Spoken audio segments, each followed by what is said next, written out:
estamos aqui mais uma vez para o nosso programa Comunhão Inspira e conforme foi divulgado, nós temos hoje a grata satisfação de receber o nosso amigo, nosso irmão Paulo de Tarso, companheiro já de alguns anos.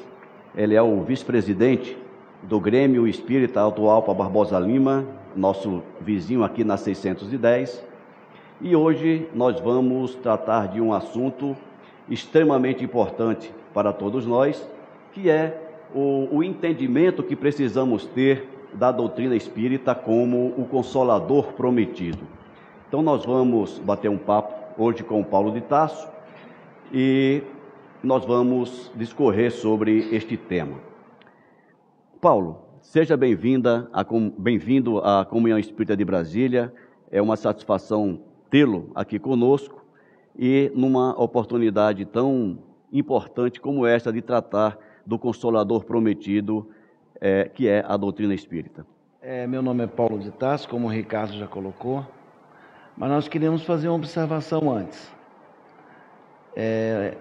O meu pai, Hilper Duelinger Viana, ou conhecido como Viana no meio espírita, ele, nos idos de 1959, 1960, ele e seu Mário Barata, marido da dona Irene, né? E mais o Jorge Cauí, um grupo bom, trabalhou pela edificação da doutrina espírita e dos templos espíritas, casas espíritas, aqui no Distrito Federal. Ele é um dos fundadores essa casa tem 64 fundadores, 63, 64 fundadores. Ele participou da fundação da Comunhão, como também do Grêmio Espírita Atual para Barbosa Lima. Então nós estamos muito satisfeitos em estar aqui, de verdade. Há muito tempo a gente não fala aqui em tribuna. E vamos conversar por um assunto importantíssimo. Nós temos que fazer a conexão do que o Cristo disse, quando ele prometeu enviar um Consolador, com o que a doutrina nos apresenta. Se nós fizermos essa conexão, a gente entende que a doutrina espírita, ou espiritismo, é aquele Consolador prometido pelo Cristo. Obrigado, Paulo. Bom, a primeira pergunta não é nem uma pergunta, é uma sugestão de que você discorra. Com base em que os espíritas, nós espíritas, afirmamos que o espiritismo é o Consolador prometido por Jesus? Tá. Eu trouxe minha cola aqui, é lógico, né? E aqui nesse livro, o Novo Testamento, de Haroldo Dutra Dias, a gente foi buscar exatamente na passagem de João, do Evangelho de João, que fala exatamente o que você está perguntando. E é interessante nós colocarmos que nós temos o Evangelho de Mateus, Marcos e Lucas, que são sinóticos. Por que sinóticos? Porque eles dão a mesma sequência e, por vezes, a mesma passagem de Jesus está em um, está em outro e está em outro. João não. João, ele escreve o evangelho dele. Há uma dúvida se em Éfeso ou na ilha de Pátamo. E ele tem uma outra característica. É a característica pessoal de João. João era muito amoroso. Ele era chamado filho do trovão, até parece que era muito cheio de arrobas, né? Mas não. Ele era aquele em que várias passagens do Evangelho citam assim: e Jesus, seguido do seu discípulo mais amado, João. Então é esse que é João. E no capítulo 14, 15, diz Jesus assim: se me amardes, observareis os meus mandamentos. Olha só. Se me amardes, observareis os meus mandamentos. E eu rogarei ao Pai, e ele vos dará outro Paracleto. Paracleto no sentido de alguém que dê continuidade, um mestre, um detentor de consolo, a fim de que esteja convosco para sempre. Essa frase, Ricardo, a fim de que esteja convosco para sempre, com certeza não seria uma pessoa, porque essa pessoa teria que viver para sempre, mas sim uma doutrina. Mas vamos lá, a conclusão aqui do versículo. O Espírito da verdade, que o mundo não pode receber, porque não o contemplou, nem o conhece. Vós o conheceis, porque permanece junto de vós e estará entre vós. Então, assim, não vamos entrar na doutrina espírita. Essa tradução aqui é a tradução do Haroldo Dutra Dias. E ele cita Espírito da Verdade. Alguns espíritos de verdade, como Guilherme Ribeiro em toda a sua obra. Outros, Espírito Verdade. Quer seja de uma forma ou da outra, o que nós temos que nos ater é a mensagem. Então ele está dizendo que, primeiro, que ele vai enviar para que nós recebamos uma mensagem além daquela que ele pôde falar naquela época para nós mesmos. Muitos de nós estavam lá. E que lembrasse tudo aquilo que foi dito a ele antes. Que ele diz assim, no versículo 26, o Espírito Santo que o Pai enviará em meu nome, que vos ensinará todas as coisas. Olha que interessante. Que ensinará todas as coisas. E vos lembrará todas as coisas que vos disse. Então, essa é a promessa do Cristo. Enviar alguém, ou uma doutrina, ou uma mensagem, que fale mais do que ele falou. Aí a gente recorre a 4 linhas do Evangelho segundo o Espiritismo. 4 linhas. No capítulo 6, item 4. Olha que interessante, capítulo 6, item 4. O nome do capítulo é o Cristo Consolador. Então ele diz assim, o Espírito, assim, depois de uma dissertação, isso é uma mensagem do Espírito de Allan Kardec. Assim, o Espírito realiza o que Jesus disse ao Consolador prometido. Do Consolador prometido. Conhecimento das coisas, fazendo com que o homem saiba de onde vem. Segunda, para onde vai, porque está na terra, e atrai os verdadeiros princípios da lei de Deus e consola pela fé e esperança. Então, se o Espiritismo fizer o que está nessas 4 linhas aqui, ele é o Consolador prometido, porque ele descortina muito mais do que aquilo que o mestre pôde falar em função do que a gente podia receber. Excelente, Paulo. Eu já te conheço há bastante tempo. E eu estou falando exaltado? Tô? Há alguns anos. Não, está tranquilo. E não me surpreende a maneira didática como você trouxe os comentários e a resposta. E uma coisa que você comentou, e é algo que eu tenho atentado para falar nas palestras, nos grupos de estudo, etc., é a necessidade do conhecimento.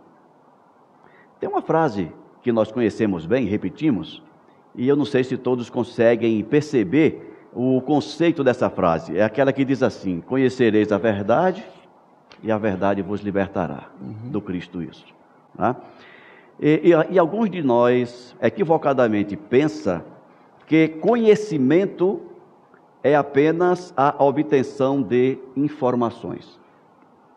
Por isso que muita gente lê tanto, já lê tantos livros, e não consegue perceber nenhuma mudança a partir dessas leituras, desses estudos. Porque a leitura, a busca, ela se refere apenas à aquisição de informação. E a informação, ela só se transforma em conhecimento quando o sujeito detentor da informação muda em função da informação recebida. Então, se nós não implementarmos as mudanças que precisamos implementar em nós, a partir das informações que a doutrina espírita nos traz, a gente não gera conhecimento. E não gerando conhecimento, não conseguimos perceber o consolo que está implícito na mensagem espírita. Então, você foi muito feliz na maneira como você trouxe a resposta, porque o próprio, na tradução do Haroldo, tem o se. Tem o se. Se você fizer isso, acontece isso. Na própria fala do Cristo, em outra oportunidade, quando ele diz, a cada um segundo as suas obras, ou seja, se as nossas obras forem convenientes, estiverem de acordo com o que ele nos ensinou, teremos acesso ao consolo que precisamos. E enquanto você falava, eu lembrei também de um momento muito especial na nossa vida, quando nós demos início ao grupo de estudos Peixotinho, que funciona lá na aeronáutica, às segundas-feiras, ao 12:30, uma mensagem do Peixotinho que veio para a gente dizendo, enquanto vocês mantiverem a obra, estaremos com vocês. Ou seja, o enquanto ele substitui muito bem o se, não é isso? Então, que fique em nós essa percepção. A doutrina espírita, ela não é panaceia para todos os males. Por quê? A doutrina espírita, ela é o consolador no sentido que nos traz a mensagem de conhecimento e de libertação da nossa ignorância.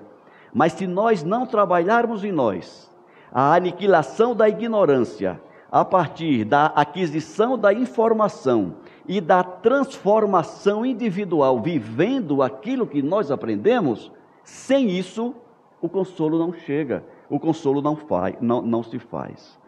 Então, é bom que se entenda isso, para que nós saibamos que não basta ser espírita, não basta ler livros espíritas, para que a nossa vida se transforme. A transformação, ela não se dá de fora para dentro, ela se dá sempre de dentro para fora. Só para nós frisarmos uma frase que foi dita aqui, é a primeira frase, que lhes dará conhecimento das coisas. Com certeza, a ciência à época do Cristo era uma, a ciência na nossa época é outra. Como a doutrina espírita acompanha a ciência ou a ciência acompanha a doutrina espírita nos seus diversos aspectos? Né? Dar conhecimento das coisas, o Cristo já prometia isso.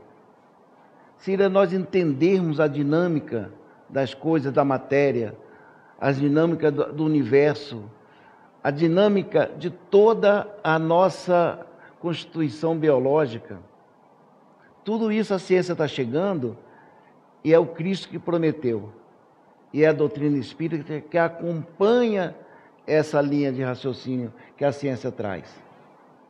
Então, é super interessante nós entendermos que quando ele diz lá, conhecimento das coisas, é o que nós estamos hoje, achando até que entendemos muito.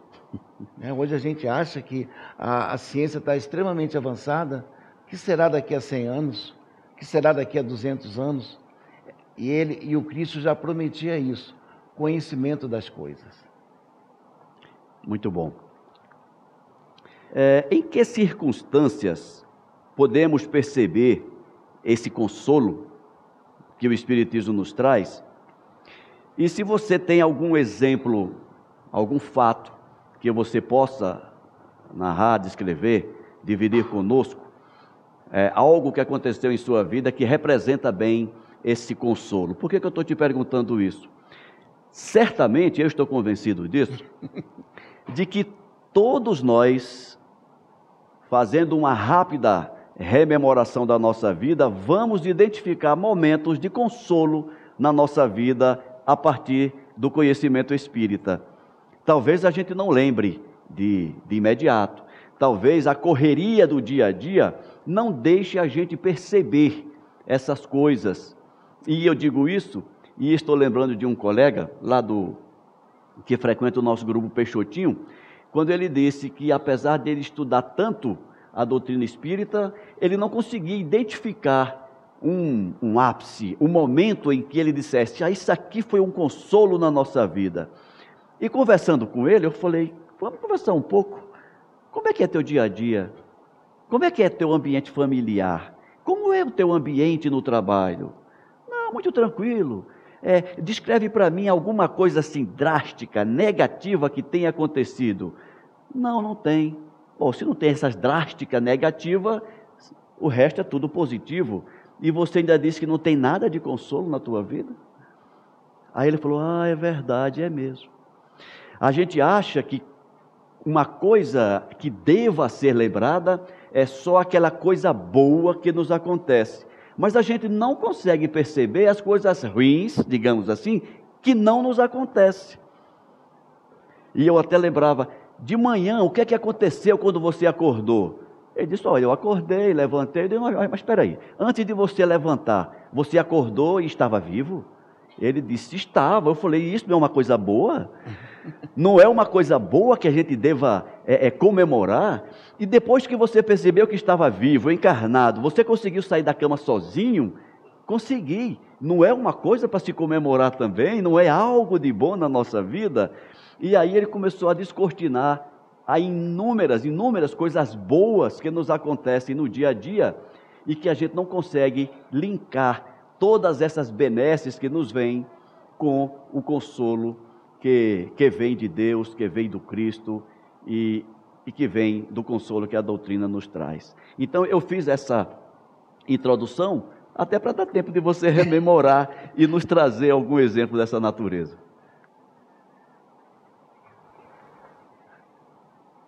Contribuindo com o que a gente leu, que a doutrina espírita, ela nos dá a oportunidade de sabermos de onde a gente veio, por que estamos aqui e para onde a gente vai. Isso é extremamente fundamental.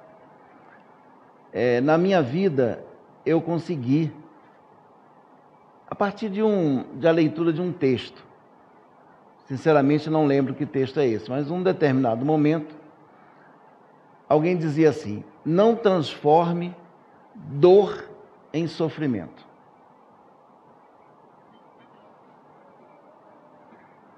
Eu já vi várias interpretações dessa frase, mas a dor vai acontecer em todo o nosso processo de vida.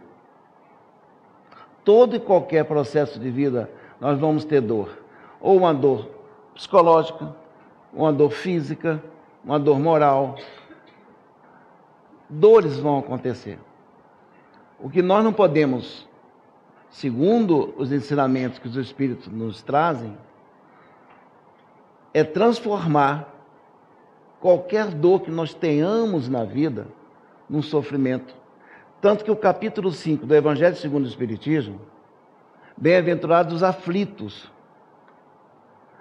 Eu convoco a todos para ir em casa, no dicionário, e ver o que é aflito. Antes de vir para cá, eu fiz essa consulta, por um outro motivo. Tem 5 definições de aflição no dicionário. As primeiras são as mais usuais. E a 5ª definição, ele avalia sofrimento, avalia a aflição como sofrimento. As outras são angústia, ansiedade, estresse, várias aflições. Mas ele cita, ainda dicionário, cita como sofrimento. Quantas pessoas sofrem sem ter dor nenhuma? Quantas pessoas têm dor e têm sofrimento? E quantas pessoas têm dor e não têm o sofrimento? Eu lembro do Chico. Eu visitei muito o Chico nos braços da minha mãe, bebê, né, dona Elina? E visitei o Chico depois. E toda vez que perguntavam a ele sobre aquele sofrimento, as doenças físicas que ele tinha, ele dizia sempre: bendita dor, não me faz sofrer. Eu entendo o processo. No momento em que eu me conheço, de onde eu vim, como Emmanuel nos diz, só consultar nossas tendências. A gente quer saber quem foi? Consulta as nossas tendências. É só isso. E eu sabendo por que eu estou aqui, o Jack falou aqui, eu falei que peguei uma cola dele aqui, porque eu cheguei mais cedo e vi um pouquinho. Pergunta 132 do Livro dos Espíritos.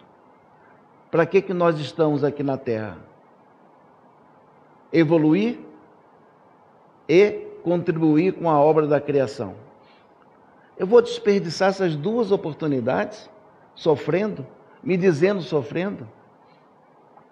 Então, é sublimar um momento de dor.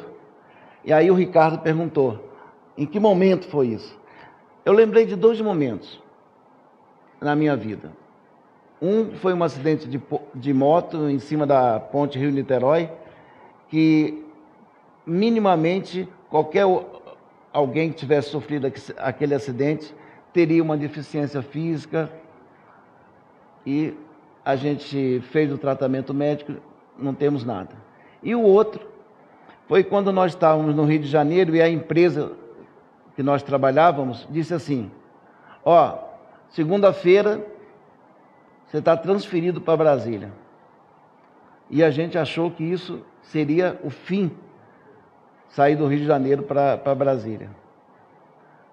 Voltamos a Brasília, nos engajamos aqui no Atualpa, na 610, e estamos lá há 22 anos, depois desse segundo retorno, dessa segunda vinda a Brasília. Então, às vezes, por vezes, a gente pensa num sofrimento. Aí a gente, peraí, o sofrimento existe. Então eu vou buscar a dor, para eu entender qual é a dor que está me fazendo sofrer. Se eu entender a dor, acaba o sofrimento e eu vou ter a minha dor com resignação, com entendimento do processo. Isso a doutrina espírita clareia o nosso entendimento nessa dinâmica da vida, de hora a gente está bem, hora não está. Mas é isso, foram 2 momentos que eu senti a dor. Aí eu falei assim, peraí, isso não é nada. O que eu devo, eu consultando minhas tendências, eu falei assim, puxa vida, tanta coisa para trás eu devo ter feito. Primeiro, para vir com o nome Paulo de Tarso, tem que carregar esse nome. Não é fácil. Todo mundo, às vezes eu cumprimento uma pessoa, como é seu nome? Eu falo, Paulo de Tarso. Te conheço. Eu falei, não, você não me conhece. Você conhece o outro. Aquele lá da época. E bacana a tua narrativa, Paulo. E enquanto você falava, eu lembrava também de um momento meu, dessas questões. Eu, quando estava precisando tomar uma decisão de vida, tanto no campo profissional como no campo familiar, e a única opção que eu via naquele momento, eu já estava aqui em Brasília, era eu retornar lá para o Nordeste, lá para Recife ou João Pessoa. Mas eu queria ficar aqui em Brasília, a família queria ficar aqui em Brasília, mas nós não tínhamos uma imóvel, né? E eu falava, mas onde é que eu vou morar, gente? Eu não consigo morar aqui em Brasília. E eu tinha acabado de fazer uma palestra lá na casa de Lázaro, e durante nos momentos finais, uma irmã nossa desencarnada estava presente, e ela me falou assim, por intermédio da Rosenda, médium, ela falou assim, a sua fé é muito pequena, né, meu filho? E eu falei assim, mas por quê? Por quê que a senhora está dizendo isso? E ele disse assim, você acha que Papai do Céu ia trazer você lá de cima e não ia arranjar uma casa para você morar aqui em Brasília? Olha, isso eu me senti assim, né, tão pequenininho. Então, é o que você falou, Paulo. A dor, ela faz parte da vida aqui na Terra, porque é um planeta de expiações e provas ainda. O sofrimento é opcional. É opcional. E você falou do sofrimento moral, do sofrimento psicológico, físico. E muitas vezes nós sofremos desnecessariamente. Nós criamos um problema, nós transformamos o problema num monstro. E aí eu lembro de uma palestra de uma professora chamada Emília Queiroga. Ela não é espírita, até onde eu sei. Mas ela falou uma coisa em uma de suas palestras que eu não esqueci mais. Ela disse o seguinte: nosso pensamento é energia. Quando nós pensamos em alguém, nós emitimos energia. Quando nós pensamos no problema, nós alimentamos aquele problema com energia. E quando nós pensamos muito no problema, nós alimentamos muito aquele problema. E de tanto alimentar o problema, ele cresce. E chega um momento que ele fica tão grande que nós deixamos de ter o problema e o problema passa a nos ter. Olha que interessante. E a gente não consegue perceber solução, porque a gente só vê o problema. E aí vem o Consolador prometido para nos tirar desse estado de alimentação inversa dos problemas e focar mais nas soluções. Paulo, eu tenho aqui 2 perguntas que vieram da plateia e elas se complementam. Está preparado? Posso mandar? Pode. Tá bom. Uma diz assim: como podemos encontrar o Cristo Consolador nos momentos de dores e aflições? A outra pergunta diz assim: em Mateus, capítulo 11, versículo 28, está escrito: vinde a mim todos vós que estáis aflitos e sobrecarregados, e eu vos aliviarei.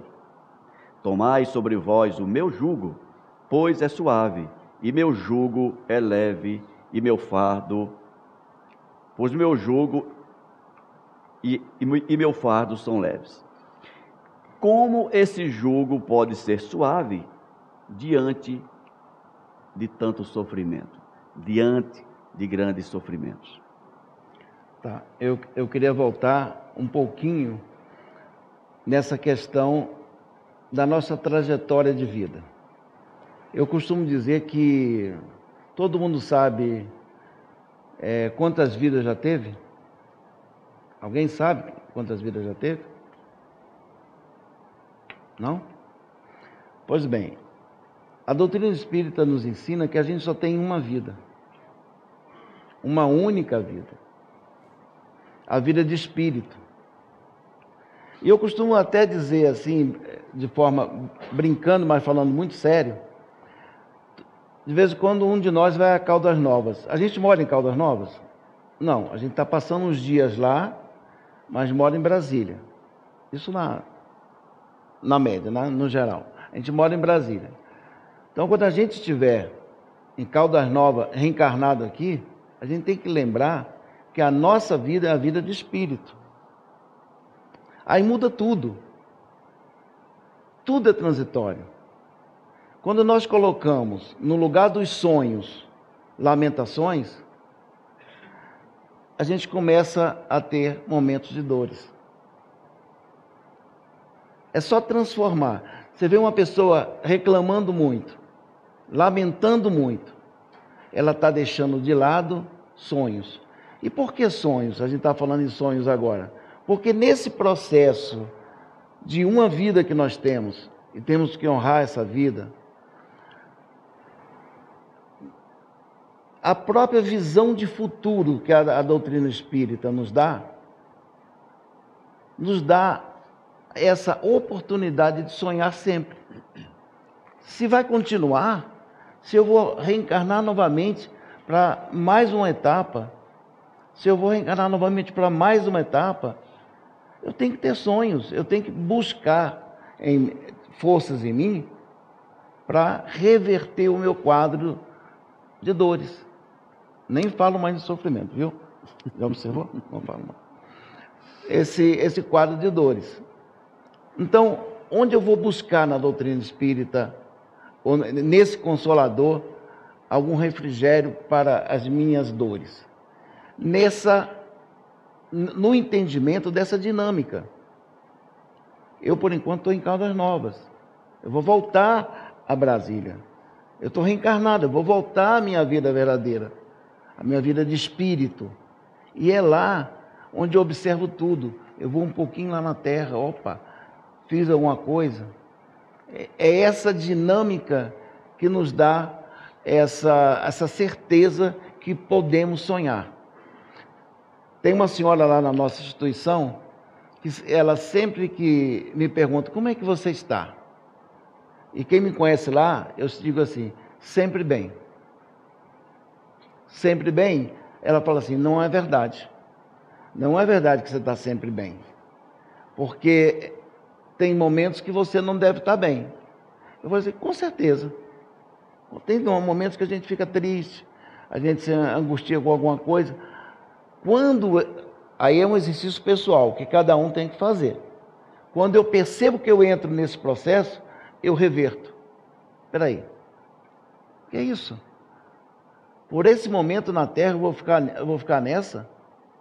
Está ruim alguma coisa não está boa, aparece uma doença na família, qualquer coisa assim. Gente, é a dinâmica da vida. Aí eu volto lá, é só não transformar dor em sofrimento, e sim entendermos o nosso processo de evolução e de contribuição com a obra da criação. Tem duas passagens evangélicas que me tocam muito. Duas passagens. Uma é quando Jesus falou assim, vós sois deuses. Aí eu fico, caramba, vós sois deuses? E não falou para mim não, falou para todo mundo. Falou para todo mundo. Então, vós sois deuses, então eu posso muito mais do que efetivamente eu estou achando que eu posso.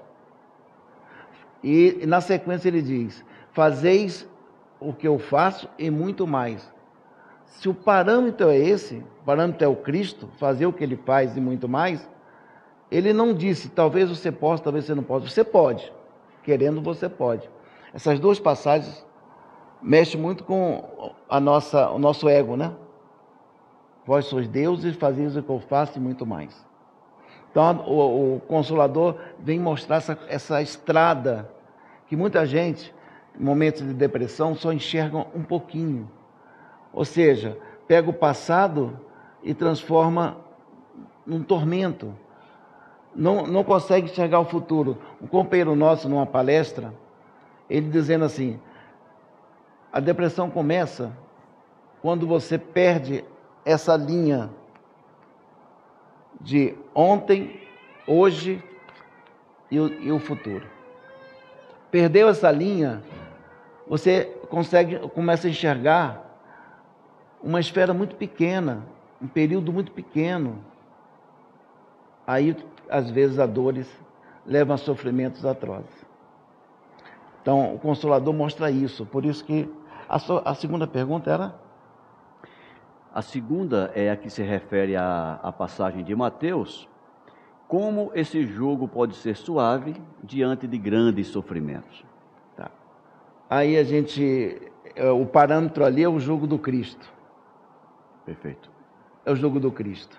Aí alguns vão dizer assim, mas o Cristo está num estágio, como disse o nosso irmão Jack, num padrão vibratório altíssimo. Eu não chego lá. Vamos pegar mais perto, vamos pegar um Chico, aqui perto, há pouco tempo esteve conosco, não reclamava de nada, não lamentava nada, não demonstrava sofrimento e chamava a dor de amiga. Aí fica muito fácil. Mas como é que eu chego lá? Conhecimento. É o que o Ricardo estava comentando agora. Não adianta a gente ter um volume de informações enormes e a gente não transformar essas informações que a gente adquire aqui numa palestra, no estudo do ERG, e não conseguirmos transformar isso num jugo mais leve. O conhecimento da doutrina espírita, conhecimento evangélico do Cristo, é fundamental para que a gente possa fazer essa transformação. Mais ainda, como o Ricardo colocou, aplicá-lo em nossas vidas. Muito bom, Paulo. Me chamou um pouco a atenção, me chamou a atenção essa pergunta, como podemos encontrar o Cristo Consolador nos momentos de dor e aflição? Os momentos de dor e de aflição, como Paulo já comentou também, via de regra, são os momentos que põem à prova tudo aquilo que já obtivemos a título de informação e de conhecimento mesmo. Às vezes a gente não faz esse link. Nós estamos num mundo de expiações e provas. Olha só, nós não estamos no mundo feliz, nós não estamos no mundo regenerado, estamos no mundo de expiações e provas. Logo, todos nós, encarnados neste planeta de expiações e provas, estamos aqui para expiar e passar pelas provas. Então, quando a dor nos visita, maior ou menor, essa dor, ela está dizendo assim para a gente: eu estou aqui para que você identifique em você até que ponto o Cristo está presente na tua vida. As dores, elas têm esta mensagem. Eu estou aqui para que você pare, reflita, até que ponto você permitiu que o Cristo esteja na tua vida. Mas não no sentido da presença do Cristo em nossa vida para carregar a nossa cruz. Não nesse sentido. Mas no sentido de nos fortalecer para suportar a nossa cruz. Porque a cruz que cada um carrega, não foi ninguém além de nós que a construiu. A lei de causa e efeito, ela nos diz isso. Nós respondemos por todos os erros que nós mesmos cometemos. Então, as cruzes que carregamos nada mais são do que as consequências das cruzes que nós semeamos ao longo da nossa vida, pegando o conceito de vida de Paulo, a vida espiritual. Aqui na terra nós temos existências momentâneas de alguns anos. A vida mesmo é a vida espiritual, e é nessa vida espiritual em que nós vamos armazenando ao longo do tempo as cruzes que nós vamos construindo. E é natural e justo que em algum momento essas cruzes recaiam sobre nós, e nós precisamos dissolvê-las na nossa vida para que elas não surtam mais efeito nas nossas existências. Então, encontramos o Cristo neste momento a partir das nossas experiências próprias. Eu nunca vou ter uma relação com o Cristo pelas experiências do Paulo, pelas experiências da Flaviana, pelas experiências de cada um de vocês. Essa relação de cada um de nós com Jesus, ela é subjetiva, é individual. Todos nós somos espíritas, aqui presentes, e aqueles que nos ouvem pela TV e pela Rádio Comunhão. Mas é diferente a maneira como nós nos relacionamos com a doutrina, é diferente a maneira como nós nos relacionamos com as nossas dores, uns sofrem, outros não. E é diferente, consequentemente, a maneira como nós nos relacionamos com o Cristo. Então, como podemos encontrar o Cristo? É subjetiva essa resposta. O acesso a Ele todos nós temos. Como nós vamos fazer esse link? Cada um tem o seu jeito, o seu momento, a sua forma de fazer. Não existe uma cartilha, faça isso que você encontra o Cristo. A única cartilha que podemos ter, que nos orienta para isso, são os evangelhos. O evangelho do Cristo é esta estrada que nos leva até Ele. Bem, nós temos aqui uma outra pergunta que veio da plateia, Paulo. Ela diz assim: a maior dor que já pude experimentar é devolver um filho com 19 anos. Sempre imagino e questiono se a dor do meu filho desencarnado é semelhante à minha. Interessante. Você quer responder agora? Quer esperar o próximo Comunhão Inspira para pensar? Daqui a um mês tem de novo. Por favor, Paulo. Não, assim, cada um de nós tem uma missão. Cada um de nós tem uma missão. Quando nós planejamos a nossa reencarnação, nós recebemos um dever de casa para fazermos aqui. E esse dever de casa, ninguém pode fazer por nós. Ou se alguém fizer, não seria como nós faríamos. É um dever de casa. E nós temos que pensar conosco mesmo, no íntimo. Deus não erra. Em momento algum ele erra. Muita gente fala assim, isso aí é uma... não sei por que Deus fez isso comigo. Um filho de 19 anos, a dor de levar um filho deve ser... Eu não tive essa experiência, não pretendo ter, mas deve ser muito dolorida. Mas nesse processo de missão e de que Deus não erra, se nós entendermos que tudo, completamente tudo está no seu lugar, e que essa perda desse filho também foi uma prova, tanto para ele, quanto para a mãe, para o pai, para os familiares, está no processo. Eu vejo muitos espíritas dizer assim, eu sou muito avarento, sou muito orgulhoso, mas essa eu vou deixar para a próxima reencarnação. Já ouviram isso? A gente já ouviu muitas vezes isso. E de espíritas que a gente entende estudiosos. Quando a gente decide isso, deixar para a próxima reencarnação, parece ser uma atitude isolada, eu tenho livre-arbítrio, posso fazer isso, nós estamos necessariamente quebrando um planejamento divino.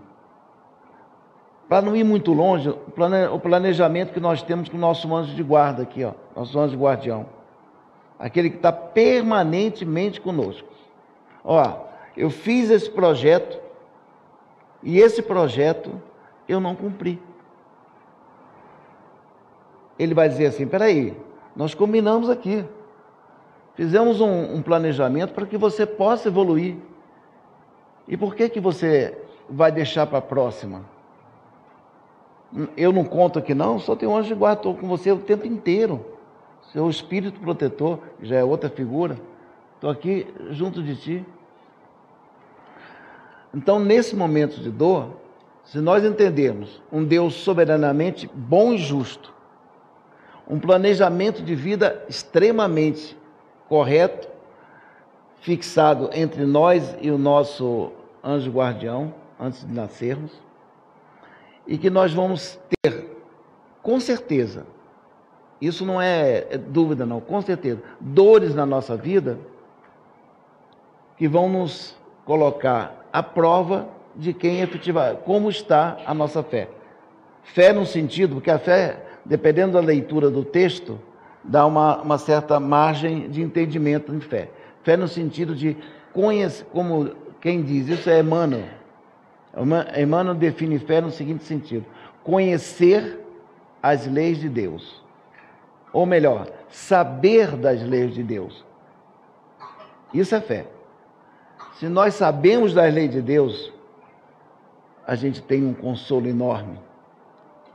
Estamos no processo de vida onde o filho de 19 anos, nós, mãe, pai, familiares, participa. São todos. Estamos todos ali naquele mesmo processo. Agora vamos passar por essa prova com muita cabeça em pé. Porque nós mesmos vamos nos arrepender depois de não ter feito o esforço que poderíamos fazer enquanto estávamos aqui. Excelente, Paulo. E o cerne da questão que foi feita, né? Questiono se o meu filho desencarnado, se a dor dele é semelhante à minha, né? Isso vai depender de cada um. Essa mesma pergunta, com respostas diferentes, nós vamos encontrar em mães ou pais que tiveram experiências dolorosas como esta e que encaram a mesma experiência de forma diferente. Então, assim como os encarnados que permanecem têm atitudes, comportamentos diferentes diante da mesma prova, aquele que desencarna também terão comportamentos, atitudes diferentes diante da prova.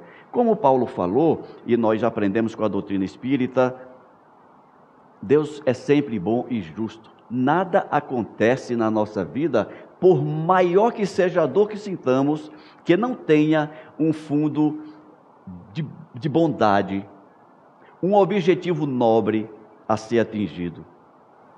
Um fato dessa natureza, um filho desencarnar numa idade tão jovem, certamente tem um objetivo muito nobre embasando um acontecimento dessa natureza.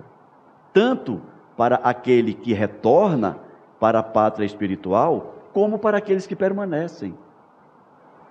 Claro, aqui não vamos dizer o objetivo é esse, mas a fé, como Paulo falou, que é o conhecimento das leis, vai nos trazer esse consolo.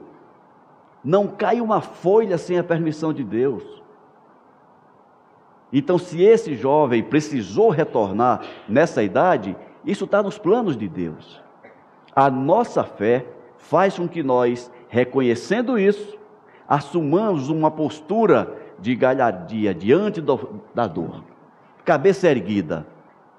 Foi a vontade de Deus que se faça, e continuemos a viver em paz e em harmonia. Nós temos ainda alguns minutos, Paulo, e eu tenho aqui... Quantos minutos? Temos 11 minutos. Tá, eu quero me despedir. Tá bom. Mas não vai se despedir agora não, que já tem uma pergunta. Você falou que estamos num mundo de expiação, mas a própria doutrina espírita já nos diz que estamos adentrando o mundo de regeneração.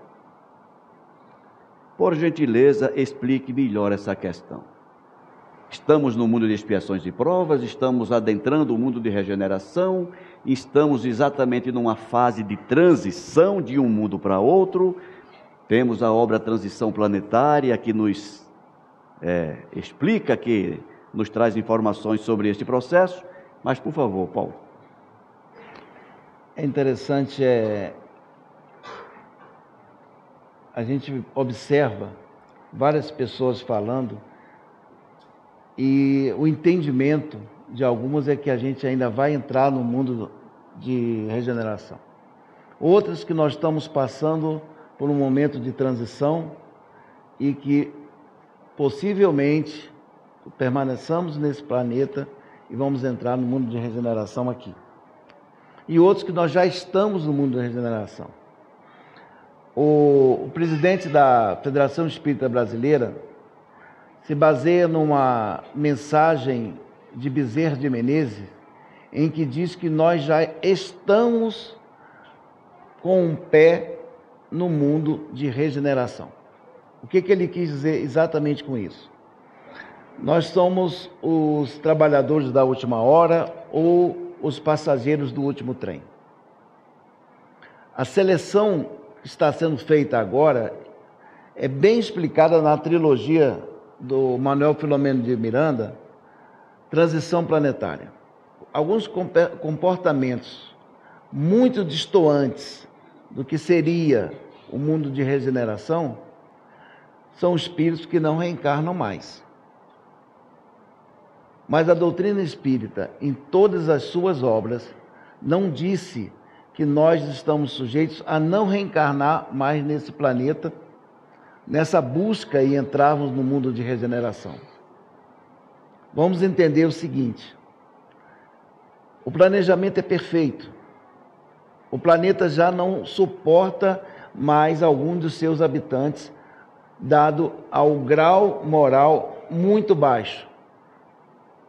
Algumas colônias estão trazendo diversos espíritos que estavam estacionados nessas colônias para reencarnar e experimentar.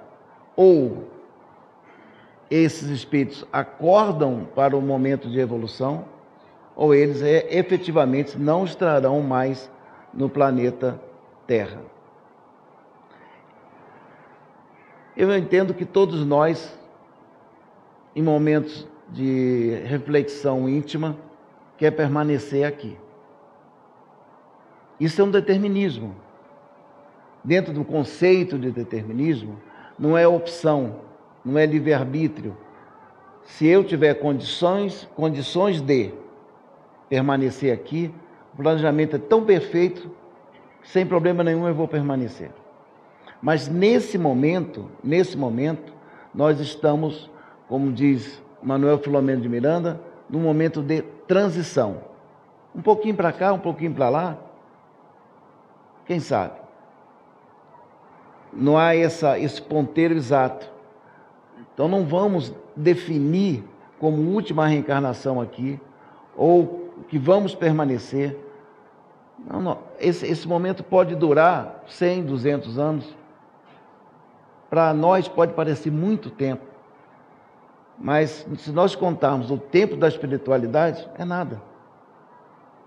Vamos nos esforçar para continuar na Terra, porque se a gente não continuar na Terra, e aí eu pego uma expressão do Jack aqui, que ele falou um pouco antes, bem-vindo à Terra, para evoluirmos.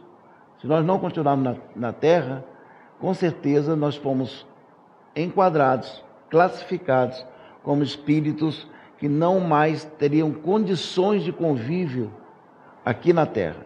Aí, com certeza, o mundo onde a gente poderia migrar seria um mundo extremamente inferior à Terra.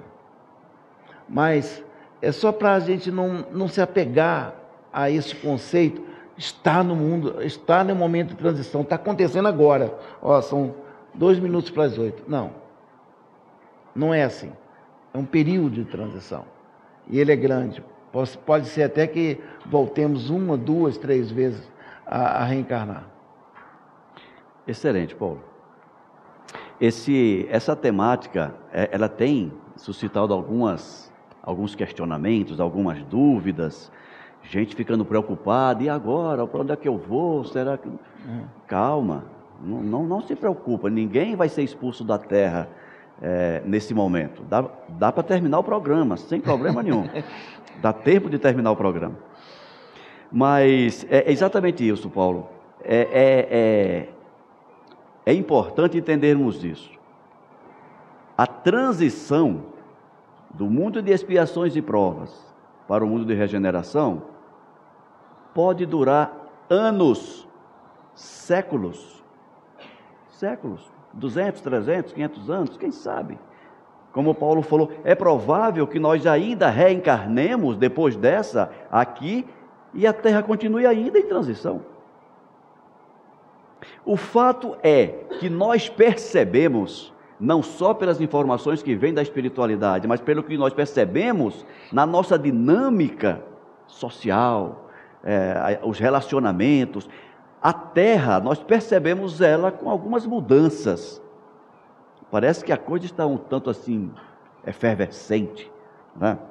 E isso caracteriza este momento que nós estamos passando. Mas eu concordo com o Paulo, quando ele diz, não devemos nos ater a isso. Isso não deve ser um ponto crucial de preocupação. O nosso ponto crucial de preocupação deve permanecer sendo a nossa transformação. A transformação do planeta vai se dar ao longo dos séculos, mas a nossa transformação individual, ela pode se dar ao longo dos dias, e isso depende de nós. Nós estamos aqui para nos transformar individualmente, e é responsabilidade nossa fazer isso. E se nós nos preocuparmos em fazer a nossa transição pessoal, de homem velho para homem novo, consequentemente estaremos contribuindo para a transformação do planeta, da humanidade, que a humanidade nada mais é do que o conjunto de cada um de nós. Então, se nós, ao invés de nos preocuparmos com a transição planetária e nos preocuparmos com a transição individual, nós estaremos contribuindo com a transformação da humanidade. Então, vamos pensar nessa transformação individual? cada um de nós? O que é que eu posso fazer para ser uma pessoa melhor? Quando a gente encontrar esse caminho, estaremos contribuindo para um mundo melhor, para um planeta melhor, para uma humanidade melhor. Paulo, eu ainda tenho aqui umas 32 perguntas para te fazer. Que tal? Até meia-noite aqui, vamos esticar um pouco o programa? Tem gente preocupada já. Brincadeira, gente. Chegamos ao final do nosso tempo.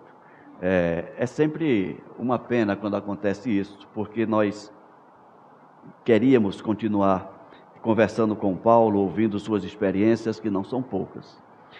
Mas precisamos finalizar e eu quero aqui agradecer a presença do Paulo, agradecer a presença da dona Lenira, que está aqui presente, a mãe do Paulo de Tarso, presidente do Grêmio Espírita atual para Barbosa Lima, e dizer que é uma alegria enorme ter vocês aqui nesta casa, neste programa. Agradecer a presença de todos que vieram pessoalmente aqui ao Salão Bezerra de Menezes, na Comunhão Espírita de Brasília, nos acompanhar.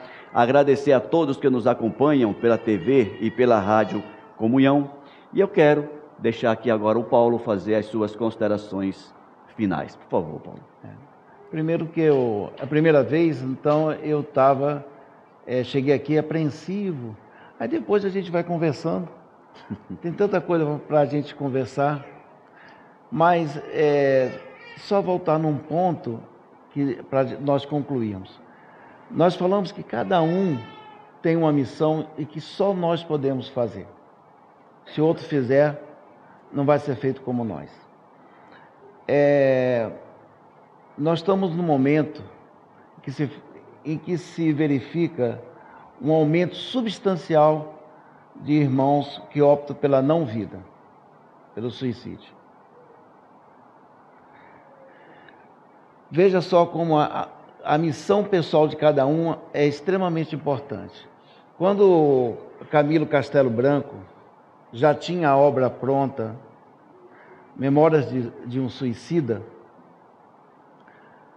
ele foi suicida, foi acolhido por Maria e as servas de Maria, foram consultados e escolhidos na terra 20 médiuns para receber a obra Memórias de um Suicida. Esse estudo está no livro do País da Luz, de Fernando Lacerda, que é um espírito que atuou em Portugal. 20 médiuns. Depois de convidar os 20 médiuns e avaliar os 20 médiuns, prometendo que esses médiuns iam sofrer uma proteção espiritual até o fim dessa reencarnação, em função da obra. Muita gente já leu, é uma obra que os primeiros capítulos conta exatamente a passagem de Camilo pelo umbral, uma obra pesada, no início. Dá até para pular e ir mais para frente. Se apresentaram cinco ou seis médiuns. 2 mulheres e 3 homens. Para receber a obra Memórias de um Suicida. E quem foi escolhida? Quem é a autora do Memórias de um Suicida? Ivone Pereira. E nem foi psicografia, ela chegava os quadros e ela psicografava. Olha que missão esse médium teve de nos trazer uma obra de tantos esclarecimentos. É uma obra que eu li 3 vezes. Uma, eu achei que já tinha entendido tudo. A gente é tão bobo, né? Eu achei que tinha entendido tudo. Aí li de novo, lá no Rio de Janeiro, li de novo aqui em Brasília. Cada vez que a gente lê, a gente tem uma outra percepção da vida. E a missão de Dona Ivone Pereira foi cumprida. E ela chega ao plano espiritual com louvores. Tinham corais corais de suicidas, recebendo Dona Ivone no mundo espiritual. Quem sabe, cada um de vocês, que o Espiritismo, a doutrina espírita, está na mão da gente. Cada um de nós, divulgar através de palavras e atos e pensamentos. Quem sabe se nós não temos um coralzinho, um duetozinho para nos receber.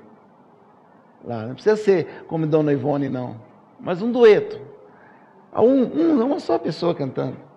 Ou talvez uma desafinada, mas que nós tenhamos, né? Então, cada um de nós tem um papel importantíssimo no que diz a questão 132 do Livro dos Espíritos, a nossa colaboração com a criação. Muito obrigado a todos. Da próxima vez eu vou estar mais relaxado. Paulo, muito obrigado pela presença. Obrigado a todos vocês. E eu vou pedir para que a Flaviana faça a nossa prece de encerramento. Querido Mestre Jesus, agradecemos a oportunidade de estarmos aqui hoje. Agradecemos, Senhor, pelos esclarecimentos recebidos. Querido Mestre, disseste: vinde a mim todos vós que sofreis. Pedimos que envolva-nos com teu olhar misericordioso, para que possamos ser melhores a cada dia, buscando a sua paz. Pedimos também, Senhor, que nos ampare nos momentos de aflição e assim possamos perceber sua presença conosco. Assim seja, graças a Deus e graças a Jesus.